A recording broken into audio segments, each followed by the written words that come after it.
et que l'une ne va pas sans l'autre. La crainte et l'espoir font partie de la complétude obligatoire du tawhid. S'ils venaient à manquer, alors c'est cette complétude obligatoire qui viendrait à manquer. Par contre, s'ils sont absents complètement, ils ne sont absents complètement que chez un mécréant.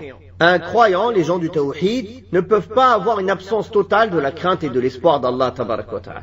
Ils peuvent avoir une diminution de celle-ci, mais une absence totale serait une preuve de leur mécréance. Le hadith de Abdullah ibn Abbas, qui a été rapporté par Al-Bazzar et Ibn Abi Hatim avec une chaîne de transmission acceptable, où il rapporte que le prophète sallallahu alayhi wa sallam a été questionné au sujet des péchés capitaux. Il répondit: il s'agit du polythéisme, du fait de désespérer du secours d'Allah et de penser être à l'abri de son stratagème.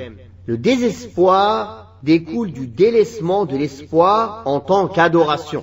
Quant au fait de penser être à l'abri du stratagème d'Allah, cela découle du délaissement de la crainte d'Allah subhanahu wa ta'ala en tant qu'adoration.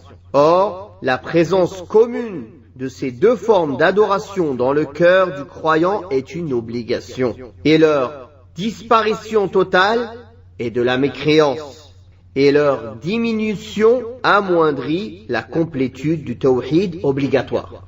Quant à la parole de Abdullah ibn Mas'ud, qui a été rapporté par Abd al-Razzaq dans le Musannaf avec une chaîne de transmission authentique, il a dit: les plus graves des péchés capitaux sont le fait d'associer une autre divinité à Allah, de penser être à l'abri de son stratagème et de désespérer de sa miséricorde et de son secours.